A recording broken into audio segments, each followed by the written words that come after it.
All right, well, good evening, everybody, and welcome to Flick Chicks Online. Appreciate you all being here with us tonight.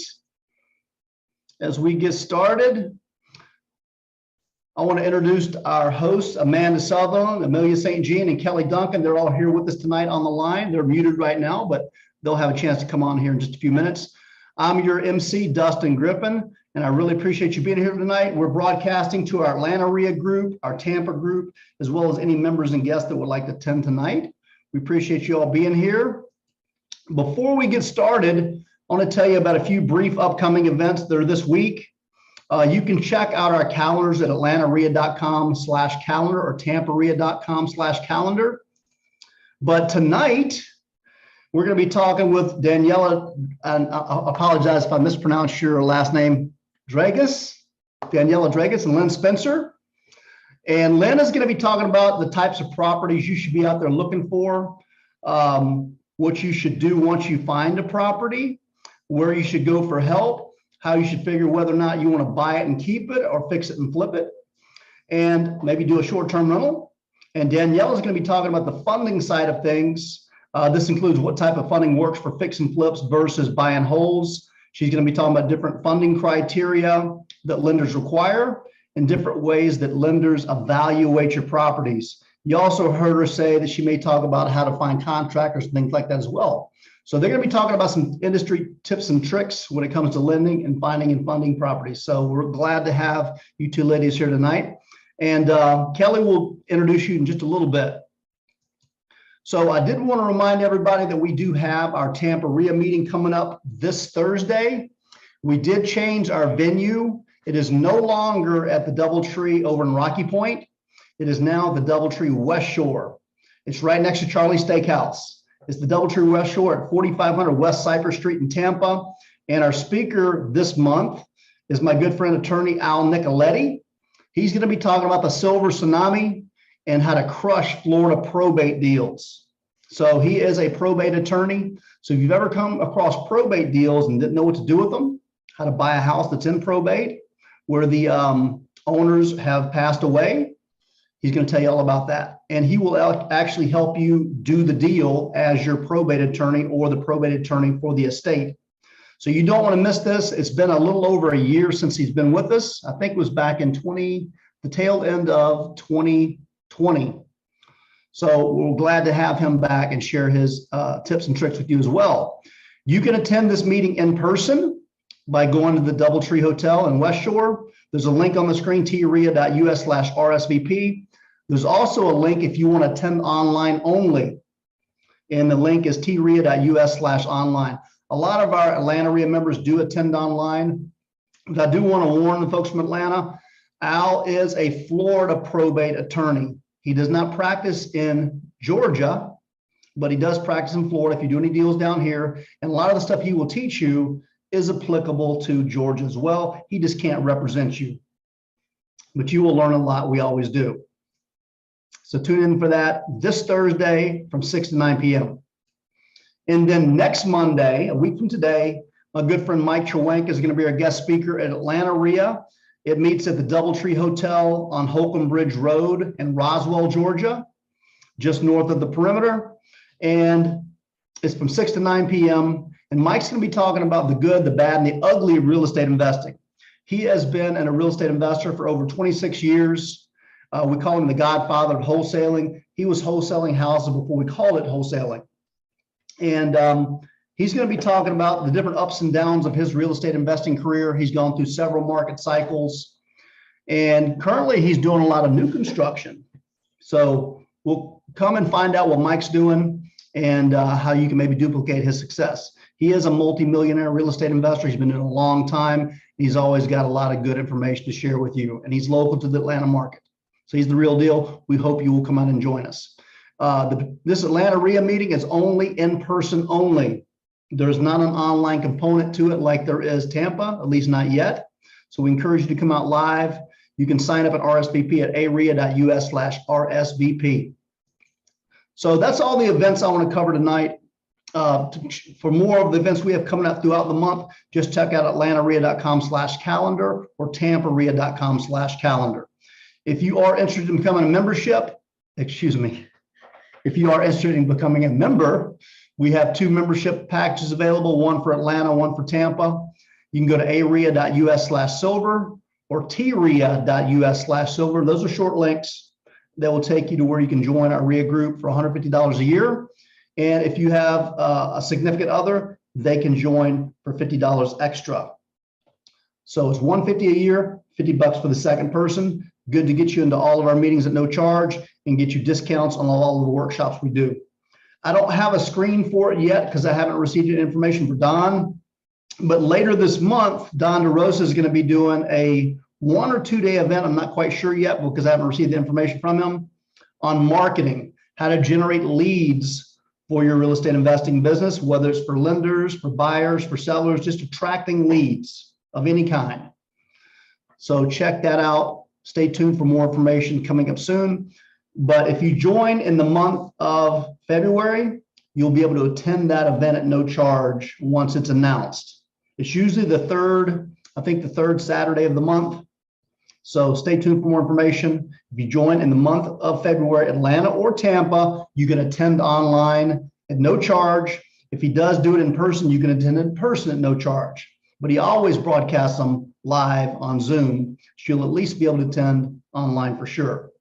So stay tuned for more information on that. Also, if you renew your membership for either one of our organizations, you can also attend Don's event at no charge as a thank you for joining or a thank you for renewing. We also have 2 Facebook groups for Flip Chicks. You can go to the Atlanta one at facebook.com/group/FlipChicksAtlanta. And there's one for Tampa as well, facebook.com/groups/FlipChicksTampa. Now, Flip Chicks is all about, it's a group for the ladies where we try to empower the ladies and have the ladies encourage one another in our industry. Because as many of you know, it does tend to be a male-dominated industry. So we created this group to cater to the ladies. Men are obviously welcome, but they take a back seat. This event is just for the ladies, but men are more than welcome to attend. So if you have any questions throughout the presentation tonight, send them in via the Q&A box. And ladies, if you want to start turning on your microphones and your video cameras, now is a good time to start doing that. So if you have any questions for the ladies tonight, send them in via the Q&A interface. It is different than the chat interface. The Q&A interface is to ask questions and it keeps you in a queue so we don't lose your questions and we can answer them in the order that which they come in and everybody gets taken care of. If the ladies ask you questions, use the chat box. You can also raise your hand. If they say, hey, raise your hand in response to a question, I'll lower them back down when we're done. But that is for you to give us feedback. So if you have a problem, can't hear, or something's going on, let us know via the chat box. Or if they ask you to answer questions that they're asking you, use the chat box. But again, if you have a question for them, please send it in via the Q&A box so that we don't lose your questions. Because as you know, if you send all your questions in via the chat box, they tend to scroll off the screen and we may miss them, even you may not get your question answered. So I asked Kelly to come on and introduce Lynn and Daniela. So Kelly, I see you're on. If you'd like to introduce the ladies, I'll let you do so now. Again, I'm excited to have Lynn and Daniela here. They're going to be talking about how to find and fund your deals. I'm very excited to have them here. Thank you so much, ladies. I really appreciate it. I'm going to mute my mic and turn off my video and kill my screen so that you guys can take it away. Okay, I'm gonna go. Hi, I'm Kelly Duncan. For those of you that are new tonight, and also welcome everyone. I really met Lynn through my business partner, Tim, and he'd always said amazing things about her and how experienced she was. So I definitely had her on my list of wanting to speak at Flip Chicks. And then I got doubly lucky because she said my business partner is also very experienced and would like to speak. So they have years of experience. They are venture capitalists, right? As well as entrepreneurs in real estate. So they are going to be speaking about how to get deals, how to fund, and little tips and tricks they've learned along the way. I'm very, very excited. And what company are you? You're with the Lending Corporation. The Lending Corporation, yes. So both of them are. So I am very excited. I'm going to start with, I guess, Lynn, you want to go first? Certainly, I'll be happy to. Perfect. All right. Thank you, ladies. Thank you. Thanks, Dustin. What I'd like to ask first is, what are you looking to accomplish? Are you looking to just try it out to see if you can do it? Are you looking this for a long-term goal of just fixing and flipping? Are you looking to maybe have bigger properties? Are you looking just to make a little bit of change, you know, a little money here, a little money there? So what are your goals and what you're trying to accomplish? That's the main thing that you want to put out to make for yourself, and make it as a goal for yourself as what you really want to do and how you want to accomplish that. And then you want to also think about your long-term goal, something that maybe in a year, 2 years, 5 years down the line, if you want to have, as I mentioned, apartment houses, or you want to have office buildings, whatever your long-term goal is. But think in terms of starting the first year, then go from the first year to 5 years, and then maybe 10 and so forth. And then you want to know how to get there. So you're starting with fix and flips. That's primarily what the Flip Chicks are. And what you want to look for is a house that's not too far away. And the main thing you want to do is make sure that you have a good contractor. You want somebody that you can trust, that has a lot of experience, that has done this, because it's important to be able to do it with somebody that you can trust. And frequently we suggest that you even get, if you're using a loan, that you even get the contractor to go on that loan with you. And the purpose for that would be that you're sure that that contractor is going to complete the job because he's on the loan and he is responsible just as you are. Okay, then you want to think about where you're going to find that first house. My suggestion is you try to get within a 30-mile radius of where you live or where you work, because you don't want to have to go out there to check things out and it's taking you an hour and a half to get there. And then you find something that's not right, and then you have to go back and forth and back and forth. So that's not something that you want to do. Once you're experienced, yes, you consider going to a different location. And again, you want a good contractor that you can rely on. And let's see, how do you prepare and get the help that you need to accomplish your goals? Well, first of all, you want to look for a house. I presume you're looking for a house to start things out. And you want to look at that house. You want to look at several different houses. You'd like your contractor to go out there with you. That way, not only can you see what needs to be done, but the contractor can see what needs to be done. You need to have a budget of how much you can afford and how much you're going to have to borrow. Then you want to see what that the rehab is going to cost. Because if you have, for instance, a leaky roof and it's not something that's an easy fix, it's going to have to be replaced, that's going to be a big expense. You also want to have wiring checked. You want to have plumbing checked. You want to have all the electrical checked. You want to make sure that all of those things are within an easy fix when you're getting started. Once you're experienced, I'm sure Dustin can tell you the same thing, then you can look at things that are a little more extensive for the fix. But if you're getting started and you've not done a lot of houses, maybe may this be your first or your second, you want to keep it as easy for you to be able to get the most money for the least amount of work that you possibly can. And in your goals, you also want to see how much you can expect to turn that house around for. When you're doing financing, you always want to have at least a 25% availability beyond what it's going to cost you. So that would be your profit. That would be your profit. It may also include a little bit of real estate costs, which you have if you hire a real estate agent, and you need to have that as well. But you need to figure out how much do you want to make from that particular house. An example would be you're paying $100,000 for a house. It's going to need $25,000 worth of rehab, which is kind of common for a small property.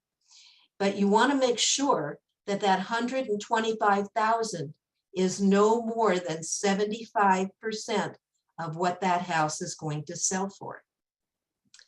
And then you also want to look at what kind of experience that you have. Have you ever rehabbed a house, maybe your own? Have you ever been with somebody who's done the rehab? What kind of experience can you look at?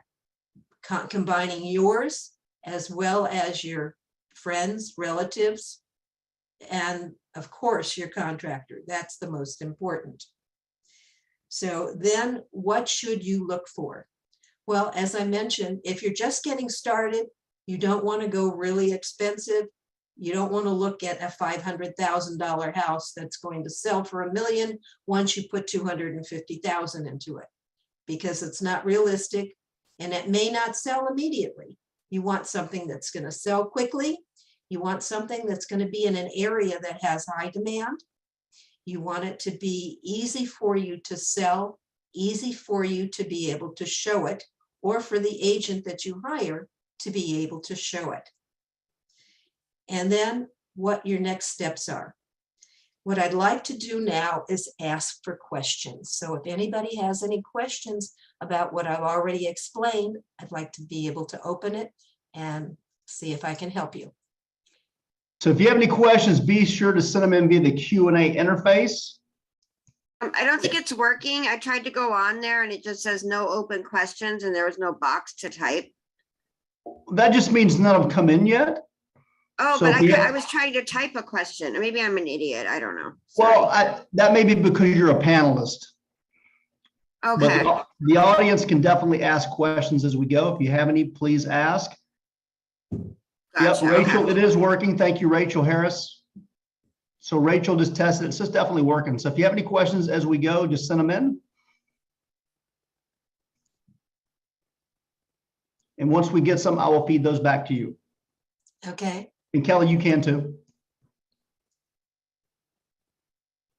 Okay, if we don't have it, maybe after Daniela gives her presentation, if you have questions for either one of us, we can both help to answer. Oh, it says from Joseph, how can you add a contractor to the loans? I'm going to let Daniela answer that, but it's very easy. Go ahead, Daniela. Absolutely. Thank you, Lynn. Nice to meet everybody on this podcast Zoom call today. Thank you for inviting us, Dustin and Emily. Okay, so first of all, how to fix and flip. Well, first of all, let's not flip out. It's not as difficult as it sounds. I started my first fix and flip when I was 17 years old, back in the United Kingdom, if you haven't already guessed where my accent is from, when it wasn't even something that was fashionable. Two things I would say. You've got to have fun. So if you are starting this out as a hobby, or if you're going to transition this into a career, always have fun. Many people are here to help you. This industry has been going for many, many years, so never feel alone. Number one, as I'm getting into the financing, I'm going to touch on some points to help you focus your mind. First of all, regardless of hobby or career, new income stream, get a business plan together, because that will focus your mind. Whether you're going for financing, focus your mind, get your business plan together, exactly why you're doing this. What is your why? Number one.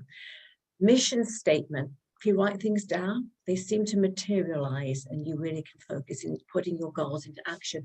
The mission statement just tells you or your financing company what your company is about, what you as an individual are about, what your goals are, so that we can really focus on helping you. I'm just going to stop there and mention if you're going to start this as an individual, you can do, or you may want to put this into a limited liability company, a corporation.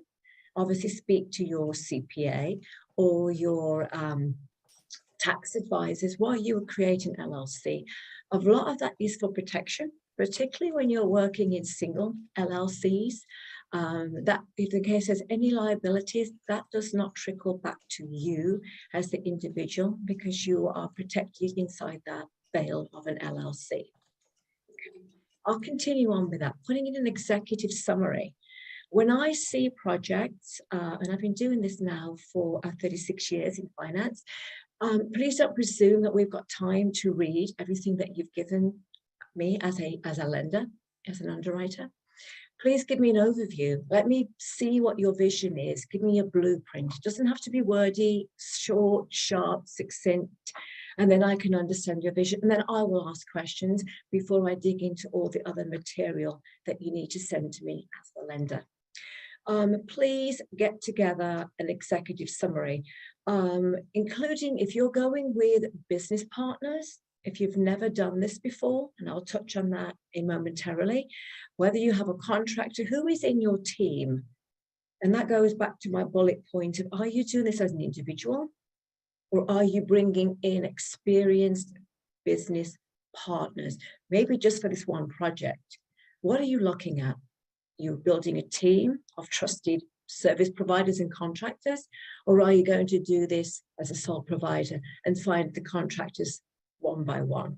Okay, market analysis.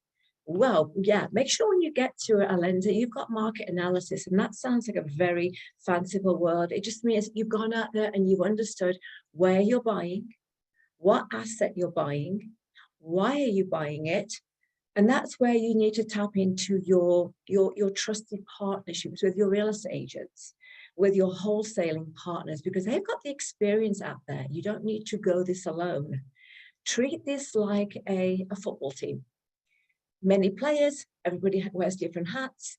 You all have your own columns of genius, but you can all come together and you can pick from each of your team players what their experience level is. So again, don't go this alone. You don't need to. So pick your vendors. Where to next? Project time frame. When you come to me as a lender and you have done these applications, I will look for some critical factors. Number one, yes, that lovely word credit score. It does start. You really need to be at a 635 and above. I will go lower, but I will need you to have a co-signer, co-guarantor. That means somebody that can support your financial side because you are a little bit of a risk with your credit score being that low, number one. And number two is the most critical factor. If you have never fixed and flipped a property and you are looking for finance, please take a partnership, someone that has done this, because these are the 3 layers of lending that will give you the loan to value, the loan amount that I'm going to lend against that property. And it's all experience driven. Think of it as pocket money. If I'm giving you pocket money to go out and buy the house, then I need to know that you know how to manage the acquisition, the purchase of the property, that you bought it at the correct price, that you haven't overpaid for that property. So go back to your real estate professionals to guide you there, and your market analysis of what you will be selling that property for. And that brings me back to the budget. Get the contractors to go out with you, your trusted partners, because when they come back to you with their contracting budgets, their general contractors have their subcontractors for lighting, plumbing, whatever else it might take. Don't go it alone. Ask them, because those budgets are critical.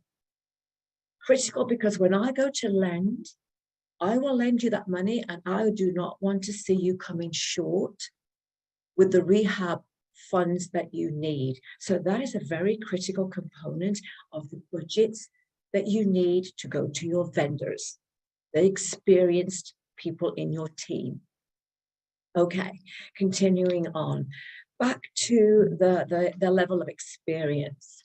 Okay, if you have never done a fix and flip and you have gone for financing, you are going to find yourself putting in, again, credit score determines a lot of this, also your financial stability, i.e. how much money you have in the bank as reserves. You are going to be at possibly 60, 65%, maybe 70, if you have never fixed or flipped a house again, and a potential 80 to 90% on the rehab, the budget that I will give you to complete the property. That's for those new people out there. So get somebody maybe to partner with you on the first few, because that experience, getting your training wheels off, we've all had to start somewhere. We didn't all start to get into finance or real estate or podcasts by not having someone come as a hand hold us through the first couple of sessions. When you have at least 1 to 2 rehabs in a year, 12 months, you can go as high as 80% loan to value, 100% rehab. That's all of your budget. I will cover all of it. And 65% after repair value. Okay, go to the next level of experience. That's the piece I'm always going to drill on you. The experience is key. 3 to 7 fix and flips in the last 24 months. You'll go to 90% loan to value,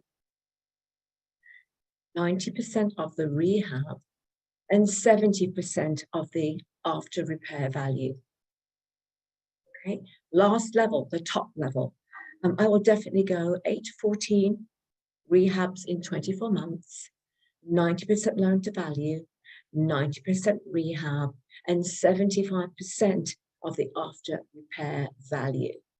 Now, if you become one of these professionals and turn into a platinum fix and flipper, then you're going to be at 15 properties in the last 24 months. You're going to be at 90% loan to value, 90% on the rehab, and 75% loan to value. Okay. Experience is the key to the fix and flip and partnering with the right vendors, partners, team players. Always have an exit strategy.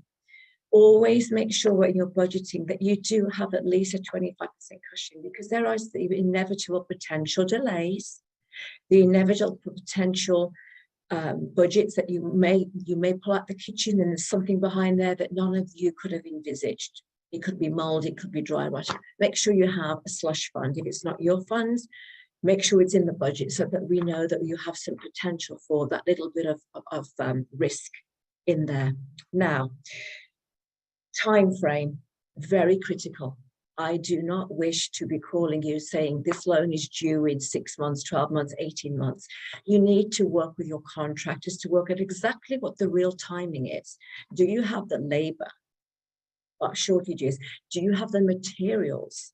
There's been a lot of shortages. Have you given yourself enough time without stressing yourself out to complete the project? Because just as I go back to pocket money again, when I give it to you and I gladly will help you in every way I can, when that loan is due, you have to either pay me off or refinance me out. Otherwise, your loan becomes due and then you start down an avenue that I really wish you not to be. Or an exit strategy, always pick one. If you are not going to be able to sell the property because the property market has changed, and again, that's back to your market research. Will this property in 6 months, 12 months, 18 months actually be at the value that we see it is today? What is your exit? What is your risk? Like anything you like, what is your risk strategy to be able to hold the property? Can you turn it into a rental? Great strategy, absolutely. And what rental lenders, again, back to myself, can we take this fix and flip loan and turn it into either a Airbnb loan, a rental loan, or any other loan out there? And can it qualify for conventional lending, FHA lending, private money, hard money? These are all the things I will help you analyze your risk and make sure that you are covered in that strategy to success. There we go. And then I will open this up to questions, which I'm sure there must be many. Okay, Daniela, and I've had a few questions that I can answer as well, and then turn it over to Daniela. You were asking about the contractors. My suggestion, since you say that they are hard to find right now, speak with real estate agents, speak with people, friends that may have done it. Again, when you go to your RIA meetings, ask people that have used a particular lender or have used, a particular contractor and other contractors, because there's a lot of people in that room that will be able to answer you. But also your real estate agents, they're really busy with and know the various contractors as well. And that's an idea that I would suggest. And then when you speak with the contractor, especially when you're new, and this is something that I started many, many years ago too, like 25 years ago, I started my first rehab, fix and flip. Anyway, what I suggest is you ask as many people as you can. And when you talk to that contractor, say, the reason I am asking you about this is because I'm new and I want to be sure that you are going to complete this job. And if they say, well, I'm not going to on any loan, I don't want to do that, then you don't want them. If you have somebody that you've used before or somebody that you know for sure has done it before and have had very good luck with the contractor, you may possibly not do that. But being new, it's really important to have somebody that you can trust. I think Daniela has some questions as well. I'm going to answer, continuing on with the lending side of what the documentation that you would expect to send in. So you've obviously got the lender's application, the usual driving license to identify who you are, social security card to again identify who you are, 1 month bank statement, 2 month bank statements, depending on what program that you qualify for, so to make sure that you do have some available money in your bank, your own money in your bank. I definitely will need a budget back to the contractors and going working with them and making sure they give you the correct budgets, because that's also going to come into me myself. Plans and permits and anything that, depending on how extensive or non-extensive your rehab will be, that is also going to be a part of the documentation that I will need. Of course, that lovely purchase contract, right? That thing that starts everything exciting. So purchase contract executed by seller and buyer, and then understanding what your time frame is going to be so that we can go to either a 6-month loan, a 12-month loan, an 18-month loan. Is it going to be a fix and flip, or is it going to be a complete ground up construction, which again we can do, but that is a kind of different topic that I can touch on. The one thing that you probably saw me do was not mention what the rates are, because that no rate fits all. It's one of those, it comes back to experience. Credit score, liquidity, loan to value, the property is in an LLC, or if you're putting it into a sole proprietor. But the rates can go, and again, this is where the rate will impact the budget, will impact your actual sales or your profit. Okay, because this is, you're all doing this for profit, right? You're fixing the flipping, and it's a great hobby and a great career, but you're ultimately there to make a business and to make profit from it. And that mix of insurance that you have to buy also understanding that you're going to have carrying costs while you have this property for the utilities. All that should come down to when you're costing out your profit is an expense, so that you can work that out from the beginning. And that includes contractors and partners and real estate agents and insurance and tax and everything else in between, and your lender fees too, your title and escrow fees. Back to the rate, not going to ignore it any further. Okay, you can be experienced and be in the 6%, 5% range, and then you are inexperienced or a property that may be not that desirable, single family, multifamily, 4-unit, you could be as high as 10.99.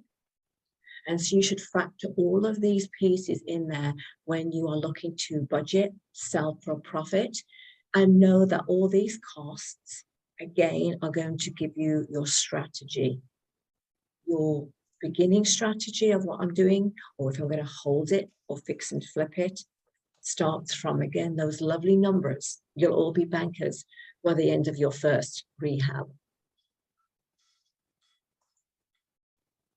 Back to questions. Yep. Okay. John had written in earlier about having trouble finding good quality contractors. I have the same problem from time to time, especially when I move into a new area of town where I don't know anybody and my contractors don't want to follow me. And for example, I'm doing the house here on the beach in Madeira. Well, I didn't know anybody when I got this place, so I'm having to find them myself. So Amanda wrote in and said, typically ask other flippers who they use, word of mouth. You can ask around your RIA group. But one of the questions that John had asked was, what do you think about using Angie's List?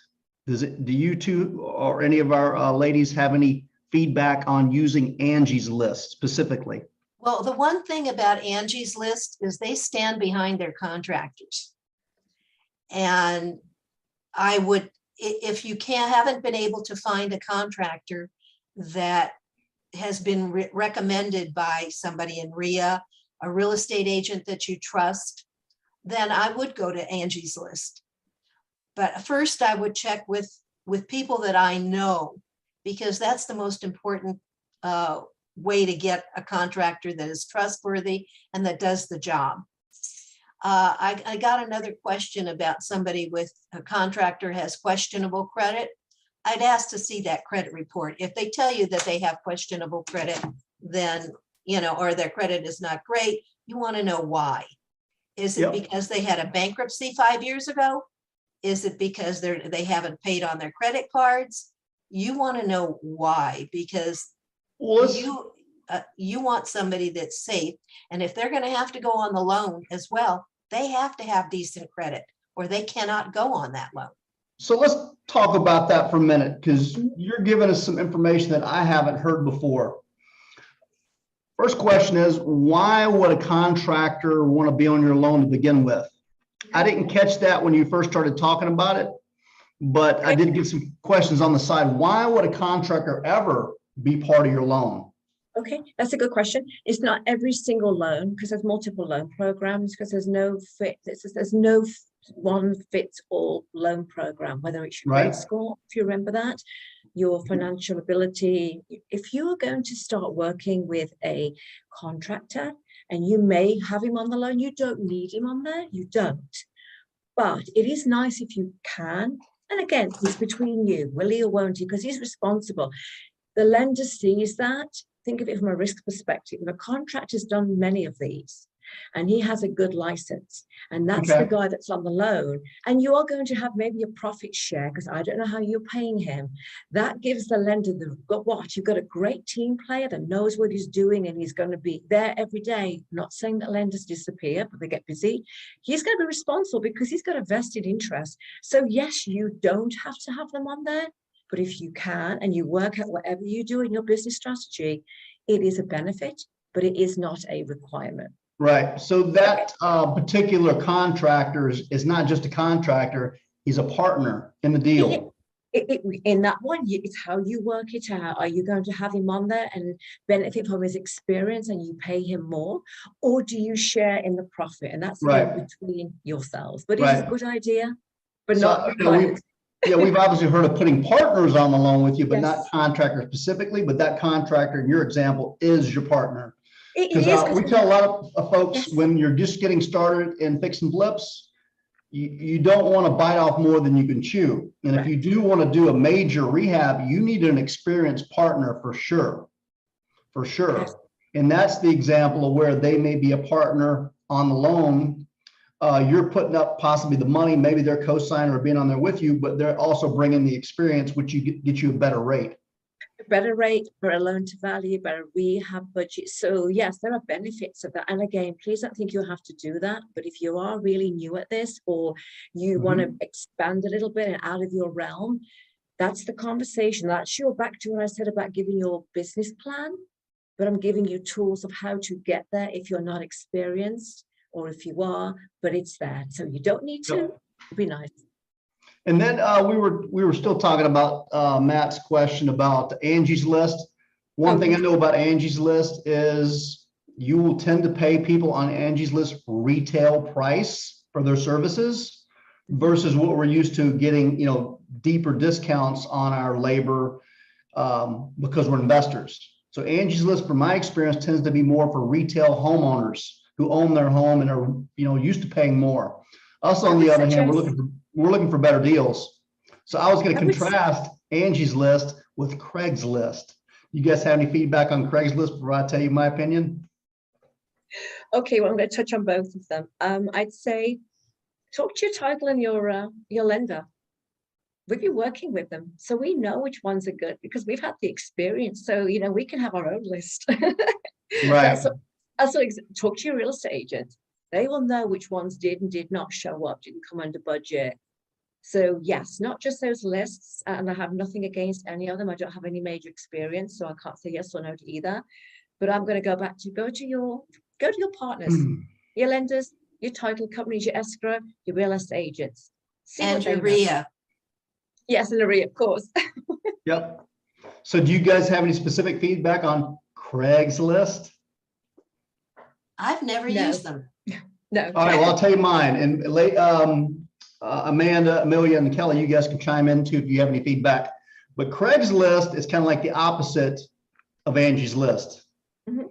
They're not tried and true. Nobody's backing up their work, and you get what you get. And there's a lot of con artists out there. We call them contractors for a reason. They put the con in contractor. So you'll find a lot of more affordable labor out there for sure, but you're going to have to do a lot more hand holding. It's like adult daycare. Seriously, a lot of people you're hiring have all kinds of issues, drinking, drugging, but they're much more affordable. And they're not necessarily booked out for months like people on Angie's List. If they're good, they're booked out for months and they can charge what they want and get away with it. But if you're trying to look for handyman types, unlicensed contractors, there's plenty of them out there on Craigslist, but you're going to have to screen them for sure. And do not give them too much money up front because they will disappear. You'll never see them again. So, another suggestion that I have as well, believe it or not, I've had some very good luck on Nextdoor, but I've had, there are others that have had very bad luck. But when you've had good luck with somebody, and I posted, I just had something done last week, and I posted because he was fair, he was helpful, he did a great job, and he knew what he was doing. Yep, Nextdoor, if you guys haven't heard that, that's usually for neighborhoods and things like that, where your neighbors post on there about people they've used and whether they like them or not. Absolutely. So I know we use that up in Georgia for sure. I haven't tried it down here. Oh, here in Florida, I use it. I am on there a lot. Okay, so I want to check some of the other questions that came in because I know you ladies were answering some of them privately, but some of them were worth asking out loud so other people could hear them as well. So Emily wrote this in, and it looks like Lynn tried to answer it. It says, question for the first presenter, that was you, Lynn. Can you elaborate on the 75% you talked about? Is that loan to value ratio? So if you don't mind repeating that for everybody to hear, I'd appreciate it. The 75% is an ARV, after repair value.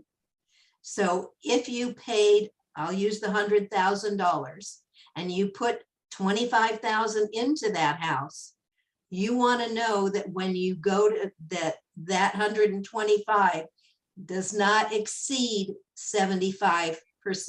Obviously, you want it lower. You'd like to have it at 65 or 60 or even 50%, but you want to know that is no more than 75% of what the property is going to sell for.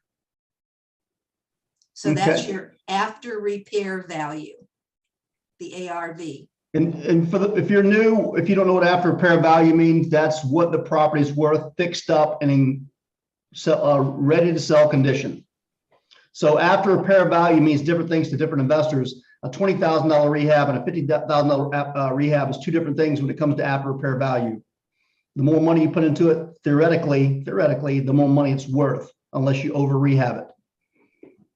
So Joseph wrote in and asked which lender you two are with and what each of you does within the corporation. Well, Danielle is the CEO. Okay, so the Lending Corporation, we're a white label reseller. So we will actually lend our own money as well as have our syndicated partners. So what do I do in the corporation? I'm actually underwriting the file. It's a pre-underwrite. So it comes to me before it goes anywhere else. Lynn is in marketing and business development, but that lovely underwriting and placing the loan in the right place. If it's not our own money, that's my side of business. So where are you guys located? Sarasota, Florida. Whereabouts? Sarasota area in Florida. Sarasota, my Yes. favorite place. Yes, I love it. Yes. And Joseph also asked if you get a chance to put your contact information and how to reach you Of course. in the chat box. And when you do, make sure you send it to everyone and not just panelists and presenters. Otherwise, we're the only ones that can see it. Absolutely. And when you go to put that information in, there should be a pull down menu that says to. Just choose everyone. That way everybody can get your contact information. Okay. I'm doing that right now. But if you want to say out loud your phone number right now, that'd be helpful. Sure.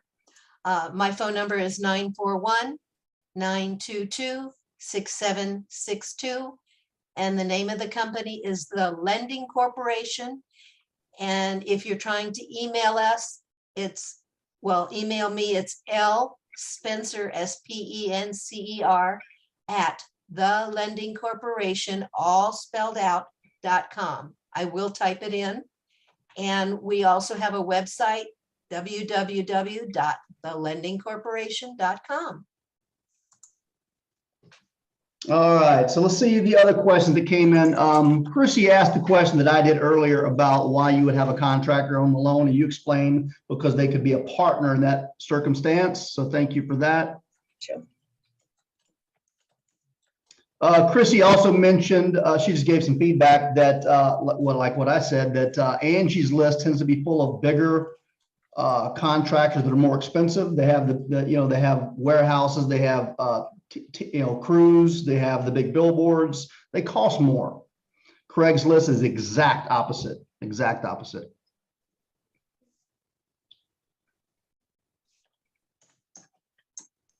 I have a question. Okay. Oh, sorry. Go ahead. No, go ahead. I was just reading ahead some of the other questions so I could kind of like formulate a question out of some of these comments and questions. I was trying to summarize, but go ahead.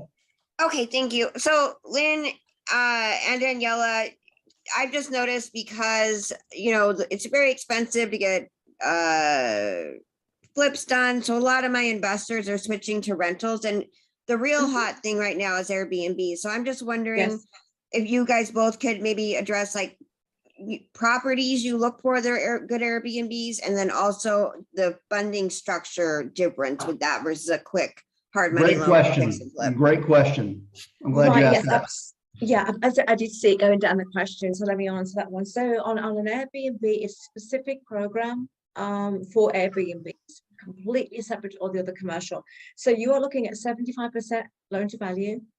If you have rehabbed a property and you're at the end of that loan, I'm just doing a live example right now in Sarasota, $6.5 million loan. I'm paying off the fix and flip side of the business, and I'm turning this into a long-term hold on a Airbnb. It's we look at what the if there is no obviously history because it hasn't been rented out, we're going to take a look at the market rents just like you would do if you were buying an apartment or a condo. So we're going to look at the market rents and take that as an Airbnb. Other Airbnb rentals that are in that area, so that we know that you can hold. If you've not had experience with Airbnb, I will say again, you need to get a partner, because we don't know if you know how to manage an Airbnb. Okay, so you need to have someone who's done this before, particularly if the Right. markets peak and trough, which they do. Again, this is a very specific for Airbnb holders. It's a 5-year loan or a 30-year loan. You have options. Again, 75% to 80% loan to value. It has to be in a metropolitan area. You know, if it's on the beach, you know, Sarasota, somewhere that where there is reasons that you're going to see a lot of traffic coming in. If it's in the middle of nowhere, then how are you going to Airbnb that? Is that going to be a retreat? What is the risk to the loan? Can you service the loan, which means pay the loan? So just treat it like you're actually doing a little mini hotel. So you Right. become a hotelier. Yeah. So this Airbnb program has been with me since the middle of last year. And yeah, there you go. The rates, let me go and touch on that. You are looking at 4.99 to 6.99. So Nice. it's right there. Yeah, I think so too. Do either of you know, so the biggest thing I'm coming into with my investors is property management, because regular property management, they don't do it because it, like you said, it's like a hotel. So do you have property managers, you know, that do specifically Airbnbs? I do not, but I do, particularly if it's in this area of Tampa to Sarasota, I can put you in touch with people that I've been doing loans for and see if they would even want to do that, you know, take on your property and then you can work out the fees between you. But property management companies that are doing this, there aren't that many. I I know. know there are several, here in Sarasota. Yeah, and I know a couple as well. But I will tell you, their rate structure is a lot different than normal property managers. They get Right. like 8 to 10%. Short-term rentals, because they turn over so often and they're trying to maintain that 5-star rating for you, and they're very intensive management compared to They a are. normal rental. The going rate is anywhere from like 20, 25%. Just so you That know. actually, I've heard, that's actually low. I've heard up to 40%. The last heard- one I got was 25% is pretty good. I've heard 30. I haven't heard 40, but Well, that's more like on-site, like if you get, you know, if you get something like at like a resort or something, that's their on-site management could be 40 to 45%. that could be true. That could be true. Yeah. Yeah. That isn't But- so bad if it actually gets you the loan that you need for that long-term hold. Yeah, well, so that I'm- might be to consider. Yeah, I'd never really thought about how property management would actually help you get the loan. I was just thinking about who's going to manage it so I don't have to. But I have a well, question again, for you. Yeah. again, it's the risk to knowing how to keep property maintained, but also to go out there and market it as well, because you know Right. you've got to make sure that you, like a hotel, are filling in those beds. So yes, Right, right. So, and we do have a short-term rental owners networking group that meets on the 4th Monday of the month. We just did a couple classes on it over the past few months on short-term rentals with Rich Monroe. So if you want some more information, check out our short-term rental owners networking group, 4th Monday of this month for more information, or show up at Tampa RIA on this Thursday and you'll hear more about it. All right, so I had a follow-up question to the Airbnb question. If you have an existing fix and flip, for example, the one I'm sitting in right now, that I'm staying in the back unit while I'm fixing up the front unit, then I'm gonna stay in the front unit while I fix up the back unit, then we'll be completely done. And we want to do short-term rentals here. However, because it's on Madeira Beach, we have certain restrictions where it can be only 3-month minimum. Mhm. So seasonal rentals. When you do an Airbnb type loan, do you base it on business from the past? Do you base it on present occupancy? Is it treated like a refinance? How does that It'll be work? Yeah, you'll be refinancing obviously your fix and flip loan. So it's going to be like a long-term conventional hold, but specifically Airbnb, because you're not using, it's not stabilized because it's been empty and you don't have a track record of it. You'll do that in the refinance part where you can show the history over the first and second year of rental history. So you have to use like the rental rates that you see right now, a condo rental, your market rates, that's what we use, and any Airbnbs that you see out there. But I will say there, when you are looking to buy this property, make sure that when you look at a property to buy and your exit strategy is to fix it and hold it, that you can actually do an Airbnb, because there are cases where the associations and the government bodies here are walking away from Airbnbs because it's disturbing the neighbors and they're not coming that easy to get. Once they know you're going to Airbnb, you might run into some permit issues. And That's true. And that's Yeah, why we that's say true. do your due diligence, because there's HOAs, there's COAs, there's local ordinances that can prevent you from doing Airbnb. So it better make sense as a long-term rental, you know, so you can back into a long-term rental if you can't do Airbnb, but if you can do Airbnb, all the better. But a just long-term realize, rental. yep, And a long-term rental will do the same thing, because there's no history of it. We're going to look at market rents and go, okay, you can rent this property for X amount, and here are the comps that support it. And that means you, again, back to what I said about market research, know what your exit strategy is, what your property is going to be. Is it going to be fix and flip? Is it going to an Airbnb? Or if you can't make it an Airbnb, is it going to be a long-term hold? right. And then I'm also So- going to move that into, if you do become experienced at this and you really want to maybe take it to a next level, we do what's called blanket loans. So you can blanket all of those properties into one loan instead of having multiple loans, and we can give you a refinance from those. You can sell, you can buy, and that's another conversation for another podcast of blanket loans where Okay. the investors hold them. Yeah, and back to your Airbnb loan, I've heard some require seasoning, some don't. In order for me to, using this as example, to get out of a fix and flip loan and refinance into a long-term Airbnb type loan, does it require a certain amount of seasoning first? No, but it will require somebody who has experience on how to run an Airbnb. Okay, so that's where property management does come in, because I'm gonna have possibly have my buddy manage it for me, the same one I mentioned a few minutes ago, Rich Monroe. Great. However, when he does Airbnbs, he charges 25% for like the daily turnover. This would be seasonal, so he definitely said you'd get a much better rate because I only have to turn the house over 4 times a year. Right, absolutely, absolutely. So I'm glad you mentioned that. All right, let me scan down this list and see some of these other questions that are coming in.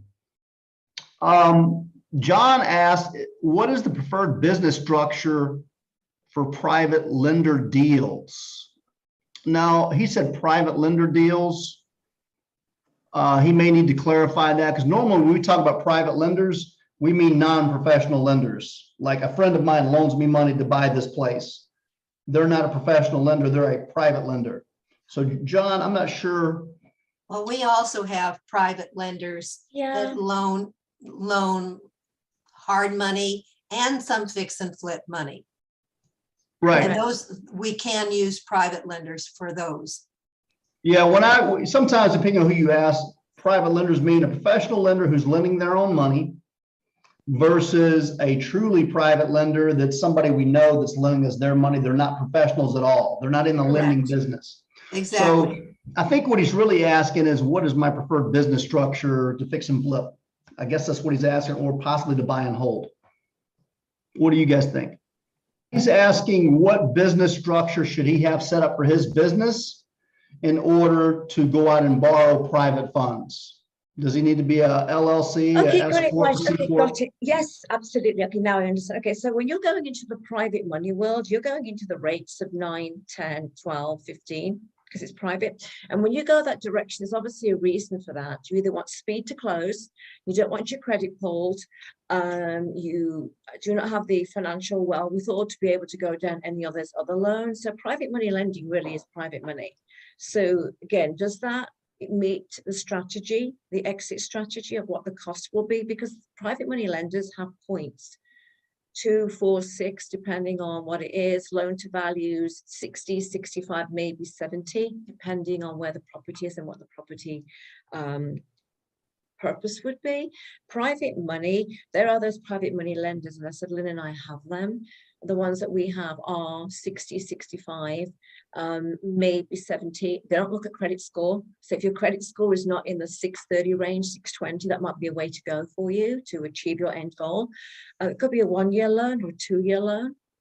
You do have prepayment penalty. I've seen a question come up on these loans. The private money loans, you do have prepayment penalty. 6 months if it's a 1-year loan, 1 year if it's a 2-year loan. Okay, if it's back to the regular fix and flip loans, I'm going to answer that question. No, there is no prepayment penalty, because you're hoping that if you took a loan out for 6 months, a year, 18 months, 12 months, you've got to rehab that property in that time frame. So there's no prepayment penalty in fix and flip loans. That answers that question. Yes. And Amelia had a couple of questions too, but she put hers in the chat box because she's one of our panelists and couldn't use the Q&A box herself. So Kelly, that was the problem. As panelists, we can't ask ourselves questions for whatever reason. But here's a couple questions she had. One was the prepayment penalty that you just mentioned. How long does it take to get the loan? A lot of us as investors say, hey, we buy houses cash, we can close quickly. How quickly can we close if we used one of your loans? Frequently, Okay. it's 10 days to 2 weeks.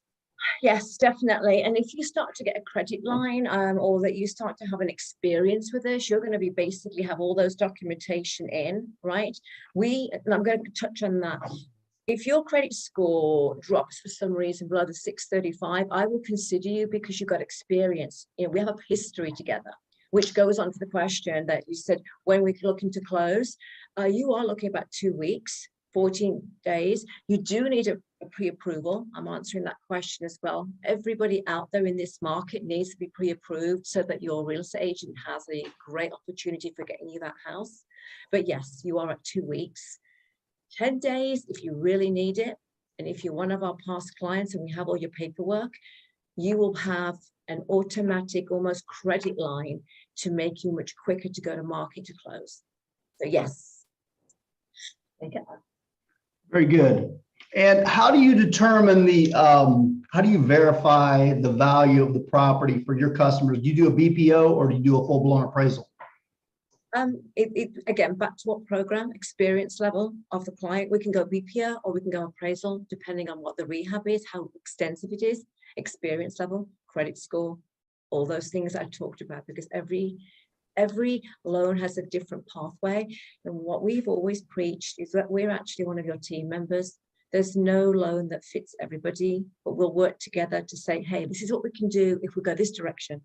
Here's an option to go this direction, and then work together to get you to where you need to go. Have you been having your appraisals take longer than normal lately? Not lately, but again, because we have a great network of people that know that we feed them business, but that's a year ago, yes. Yeah, I'm hearing a lot of my friends that they're backlogged on getting their properties appraised lately. I was just curious if you had any problems with that. About a year ago, yes, absolutely. It was one of my stressors, but things have loosened up a little bit. They're not as cheap as they were because obviously supply and demand. So yes, and I'll be prepared to be just say yes and no, so and thank you. Yes. And get it done. Yep. All right. So I think we got Amelia's questions answered. One of them she was asking about, is there any upfront fees on your loans? No, not at all. Don't do those. All right, now something probably worth talking about, especially for new flippers, is draws. How often do they get draws, and who's responsible for paying their contractors every Friday? Because you know contractors like to be able to pay their subs on Friday. Yes. The contractor. In between draws, who's paying? That's the business plan conversation. There's your team there. I'll just think of it like that, back to the NFL team. Who's going to pass that ball on? Contractors, it's the conversation between you. Some contractors will maybe foot the bill and expect you to pay them later. And that's that contract you put with them. Or you're going to be paying the contractor every time he gives you an invoice, and you make sure the work is checked. Because as lenders, when we give you a draw, we will make sure that the work is completed to a certain standard before we release the next draw. So just to recap that, your contractor normally pays his subs But if you've come to that agreement that he's going to come to you for the money, you want to make sure that all those invoices are accurate before you pay him. Does that make Yep. sense? Yes. So ladies, Hold them if you're, accountable. if you're doing a fix and flip and you're not up for a draw yet and it's payday, you're paying it out of your pocket, Absolutely. Absolutely. out of your pocket. So make sure you're clear about that, because that comes as a lot of surprise to folks that, oh, I thought you guys were paying it with my loan. No, you only get it when you do your draws. How much do you guys charge for a draw, and how do you go about getting the draw? No charge. Because some people charge like $150, $200 to show up and basically check your work and make No. sure everything is done. No, not at all. We don't charge to do that, but we do Nice. want to make sure that when you put in the budgets and you're getting this money, that money goes just like a pocket money theory. Make sure that work is completed to what you put down on your work order, because when we check it and it isn't, you might have a holdback. And make sure if it's not inspected or not up to standard, those contractors need to get back out there and fix things, and that's where you need to start really moving and being Yep. involved in your business. And this is one of the reasons they said, if you're new to this, you need to go in and do a light rehab, not $150,000 rehab, but maybe a $20,000, $30,000 rehab. So that you can work through all this and learn the rehab process and how draws and all this stuff are done without breaking the bank, for sure. Keep safe. Like I said, have fun. Don't turn it into a stressful night. This should be something that you're really doing as a hobby. Yes, I know. Don't flip out. Yeah, I was gonna say, it can be quite stressful if you got bad help and no You'll get partner. there eventually. Yeah, Just think it- about it- anything. Yep, it You'll can get be, there it can eventually. be stressful. Well, that's why we started this group. We were out at a young lady's rehab a few years ago at our on-site renovation group. And this was only her second deal. And the first one was an easy one. This second was a major rehab, major. And everything she was saying was not true. Oh, I'm gonna have it done in a month. I'm gonna do this, I'm gonna do this. And we're like, none of that's happening. And we don't want to burst, me and Dom were running the show. We don't want to burst her bubble on camera and say everything you're saying is not true. So we just kind of kept quiet. And a couple of the ladies that were present pulled her aside afterward Thank and you. said, hey, honey, this ain't gonna work. You obviously are in out of your, over your head.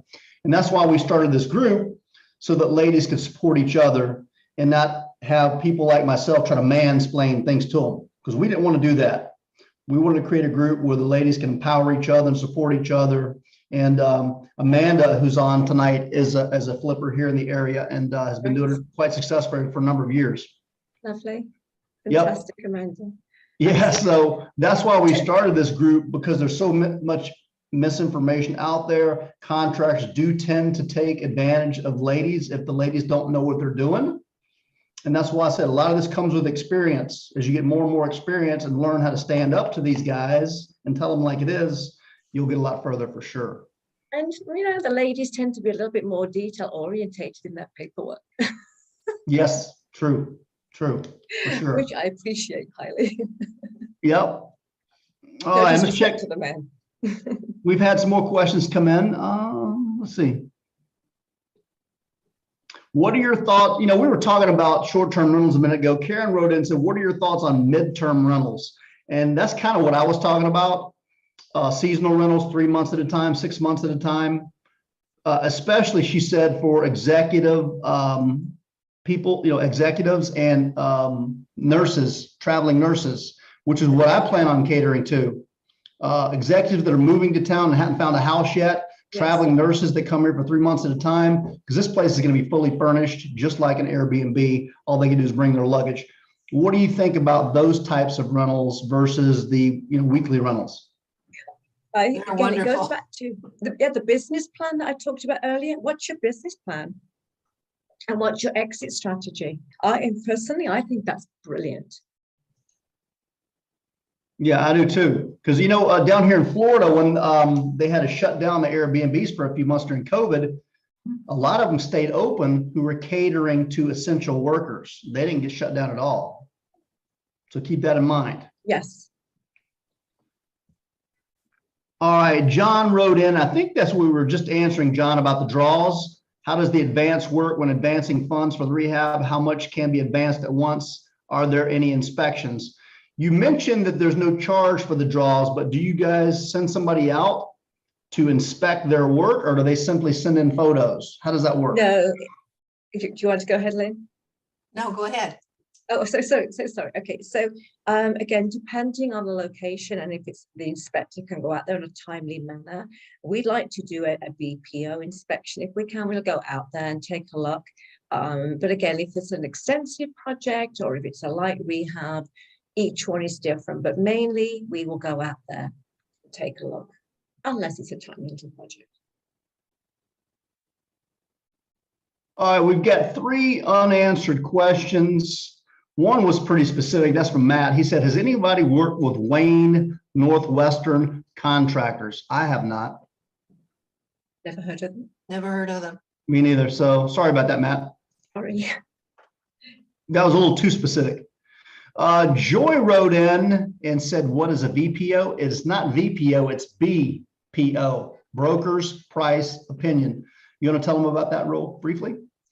Certainly. There are real estate agents that have BPO standings.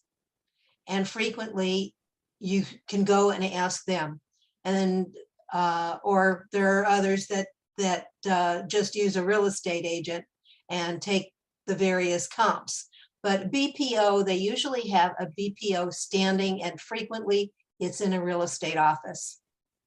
Right. Danielle, have you heard any other areas where you've gotten the BPO reports? From the real estate offices, absolutely. It just means you're not doing a full-blown appraisal. You're doing a broker price opinion, and he pulls all the data, the analysis. Yep. It's a much shorter time frame to get that report back on the value of the property. And I'll tell you a little bit about what I know in our experiences. It stands for Broker's Price Opinion. They don't have to be a broker. They can be an agent. And those agents usually get a flat fee to go out and evaluate a property. They'll do it for lenders such as yourself when, you know, doing a short sale or something like that. Or if you want to hire them and say, hey, you're a professional agent. What do you think this property is worth as is? What do you think it's worth fixed up? And they'll basically do a market analysis and tell you what the price would be for a fire sale, sell it in 30 days or less, what it will be fixed up in their opinion, you know, top of the market versus what it might be worth like right now. And you may want to put those back into that team that I talked about. Get your vendors together, your team, your professionals. You want to have that in together, your contractors, your real estate agent, your BPO specialist, so that you have that team to tap into rather than scrambling when you found a property to find someone to do this for you. So Yep. that's it. And Joy asked, where can we hire someone to do a BPO? I'm looking at a house in Tampa. You can go to your local RIA meeting and usually find a realtor-friendly investor in the crowd. Amelia, I believe, is a agent. I don't know if she does Yes, I BPOs. am. Do you do I do BPOs? Yes. Okay. What does it cost? 70, 80 bucks? I don't know. It really depends. Right now, the average, a lot of people tell me 350, but I've only charged like $175. Yeah, well, that's higher than the last time I had one done. Yeah. I remember back when Prices I remember back when appraisals were about 350. Yeah. Appraisals are like what, almost 700 now. Yes, Yeah, absolutely. exactly. Exactly, they are. They're going way up and they take a lot longer. But another thing I'll mention when I said 80 to 100 bucks, a lot of times that's what banks will pay a BPO agent to go out and do BPOs for, because they have them go do a bunch in one day. Correct. So they've got more of a better rate. Yes, it's basically bulk. That's right. Okay, Emily wrote in and said, are there any examples of fix and flip homes present or in the past you could talk us through to see how you ended up choosing? It says choosing the home. She might have been choosing the loan. Can you go through a typical fix and flip scenario? Let's say, for example, and you can make up your own numbers. Let's say the purchase price is 100. They're going to put 50 into it. It's worth 250 fixed up.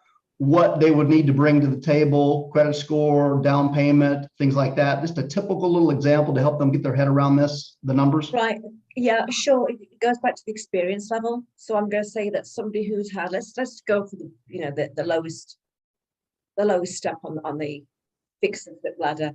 Okay, so if you've done 1 to 2 fix and flips in 24 months, the way we've chosen the loan, well, you've got to have, first of all, you've got to get the credit score to at least 635. If you're lower than that, then you're going to have to bring in a borrower, co-guarantor, but go back to the 635 credit score. So you have been approved for that. 24 months, you've flipped 1 to 2 properties. Okay, I would give you 80% of the value, so out loan to value, 80%. I will give you 100% of the rehab. That's not bad, but I will lower my ARV, my after repair value, to 65%. And those are the typical ones that I'm seeing, because there's a lot of people getting into this industry. So that is the typical loan. So you're looking at a purchase price of, let's say, 150,000. You're rehabbing it for maybe, let's say, 40. Your after repair value might be 350. Again, that's a typical one that was completed at the end of November in the Tampa area. Guys, if you guys have any more questions, send them in now. Otherwise, we're going to start to wrap things up. Joy was asking about your contact, Amelia. She has a house that she wants to put an offer on and needs a BPO. However, she may not necessarily need a full-blown BPO. What she may need is just market analysis or some comps. Do you charge the same thing for like a comparative market analysis as you would for like a BPO? I couldn't hit mute. No, honestly, I really do those for free. She wants to get your contact information, so if you can put that in the chat box for her. Her name's Joy. I'm sure she'd appreciate it. Absolutely. All right, ladies, so we're out of questions for the moment. We've answered them all. Would you guys like to give some closing comments, any words of wisdom each of you might have for our audience tonight? Sure. Who would like to go, Lynn or Daniela? Lynn, Go ahead, Daniela. You go first. Well, I was gonna say, Lynn, we haven't heard from you in a minute. Why don't you go Okay, first? all right. Well, I'm very much aware of what's going on in fix and flip. I would love to help you. Just call me. Primarily, you call me, and if there are questions or something, then they go to Daniela. But I can usually answer the questions and help you when you get started.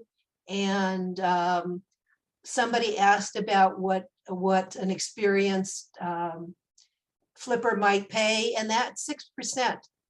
Yes. It's not, you're not paying 12% or 15%. If you're experienced, you're looking at around 6%. And if you're not, typically it's around the 9 or 10%. But it's rarely, unless you've got really bad credit, does it go higher than that. We try to be fair to our clients. That's the one thing. And the other thing, that you can always call us. We're available. You don't have to just leave a message and you're not going to hear from either one of us for 6 months or 6 days. We're available and we are here to help. Okay. My words of advice, go back to, write it down. Why did you get into this business? That will focus your mind. What's your end goal? And get that team around you. Don't do it as you're looking at the property. Go research the contractor. Speak to all of your title, loan officers, agents, trying to find out where your team, who has closed, who has used these contractors before. So get your team in order. Your real estate agent, your lender, should you need one, your title, your escrow, your contractors, and all of their subbies. These are the people that are going to help you get through. When you need a question, you want an answer, they should be there at your fingertips because they are your team. That is critical to be successful, not struggle, not give up. If you fail the first time, not to acquire the house, don't give up. Look for another property. Tenacity. Tenacity, because when you get the first one done and the second one done, it's like training wheels of a bicycle. You'll be like, oh my God, this is great. I can do it. And the confidence will grow. I'll be very happy to here to support you on the lending side, as well as on the experience side of what we feel you might need to make it successful. If you're successful, you obviously make my company successful by coming here for the loans and your referrals, of course. Can you ladies give out your contact information one more time? Certainly. I can be reached at area code 941-922-6762 or L Spencer, SPENCER, at thelendingcorporation.com, all spelled out. I think I put it on, well, I know I put it in the chat box, but I'll put it back in the chat box as well. Yeah, because it probably scrolled off the screen by now. Right. So if they want to get a loan, do they contact you, Lynn, or do they contact you, Daniela? They usually contact me. It'll ultimately go to Daniela, but I'm the first person they come to. Very good. That's fair. And would any of you ladies, Amanda, Amelia, or Kelly, like to give out your contact information in case someone on the webinar tonight would like to reach you? I believe Amelia did stick her information there a few minutes ago, but I wasn't sure about you, Amanda or Kelly, because Kelly can help you find deals. Kelly, Yes, I can. if you want to give a little quick plug about your business real quick, now would be the time. Okay, I'm Kelly Duncan. I work for Equity Pro, which is a wholesale company. We have an office in Orlando, Tampa, and Jacksonville. And all we do is find deals. We don't have a lending arm or anything like that. We just do wholesale. And it's been a great year. I think if you're going to get into it, it's a great time to get into real estate. Anybody can do it, which is one of the things I love about it. So if you need help, I'm putting up my number and email. You are more than welcome to contact me. In fact, Joy, who's asking the questions, we actually met at RIA again, and then I've been talking with her. So anything anybody needs, any help, any questions, I'm there to help. Thank you so much. And Amanda did stick her contact information into the chat box. She was in an automobile accident recently, so she wasn't like popping in tonight like she normally does. Yeah, I'm here. Yeah, There you are. accident and then COVID got me too. So yeah, it's been a little rough lately. I am an active investor in the Hernando, Pasco, and Citrus County area. I primarily focus on Hernando County. My deals, majority of my deals are within 15 minutes of my house. That is by design. If I cross the border, it is either one, a smoking hot deal, or two, it's going to be a rental and my property manager is going to manage it. But I am active. This is all I do. At one point in time, I did have a W-2 income, but I have successfully built up a rental portfolio and a flipping business to where I do not have to work a W-2 job. Now, I will say I work harder now than I ever have, so don't let that fool you. But I do not clock in and out anywhere.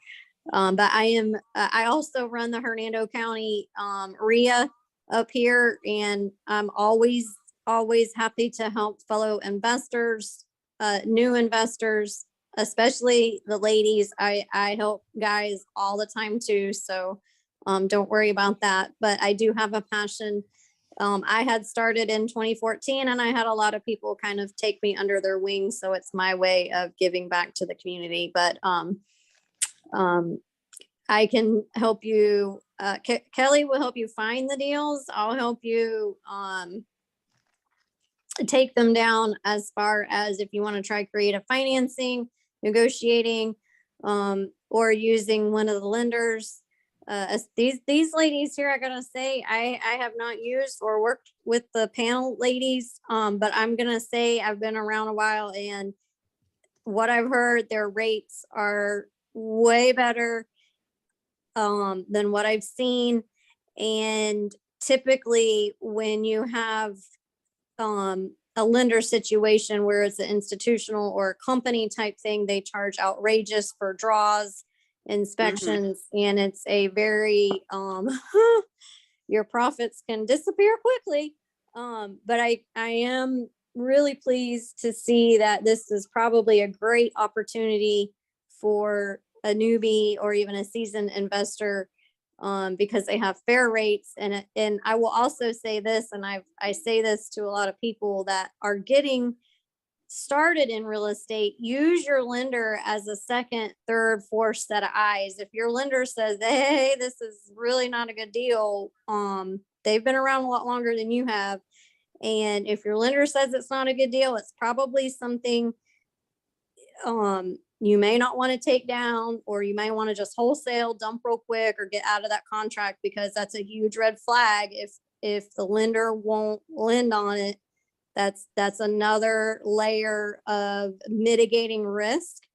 So I will always say the best deal I've ever done is the deal I didn't do, because I didn't lose money on it. So that's my 2 cents for what it's worth. Good girl. Nicely put. Yeah, if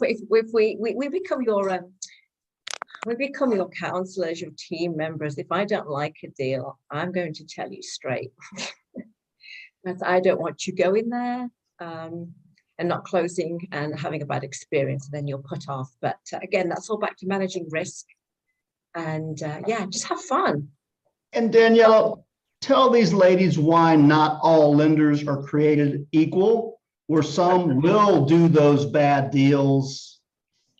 Touch on this for a minute. Yeah, we're not, because we have our own set of risks, right? We have our own board members, or with our own structure. Business, just like you are.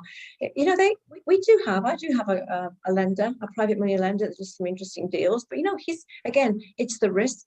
He's going to charge you higher rates. He's going to charge you higher points because it's a risky deal, and that's why they do it.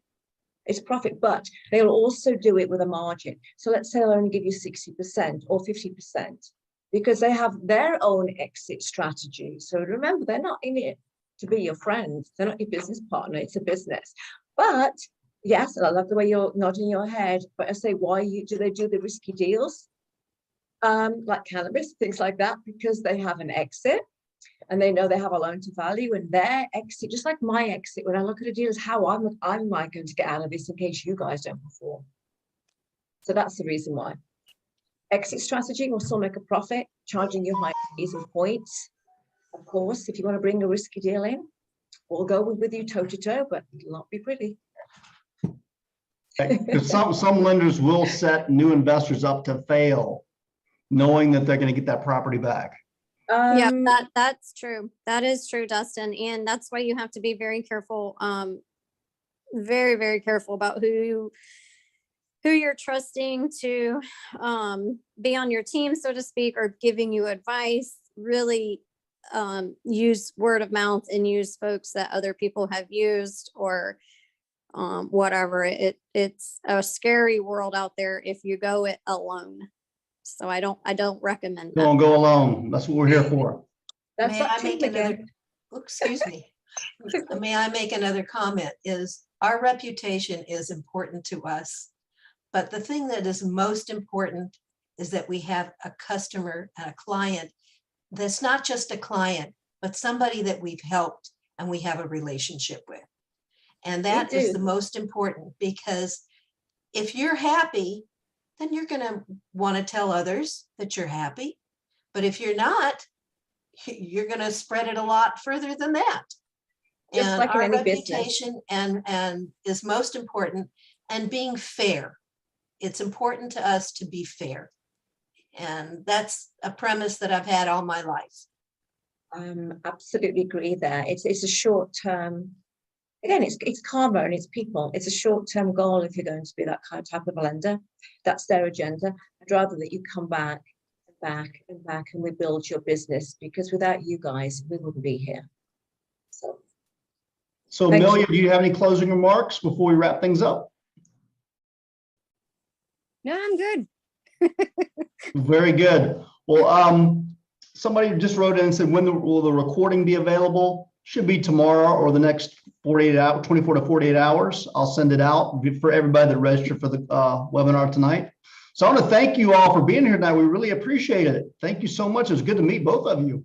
Absolutely. It was Thank so you for much fun, having us. actually. Yeah. So Thank maybe you. we can do it again in the future. We'd love We'd to love help. to. All right.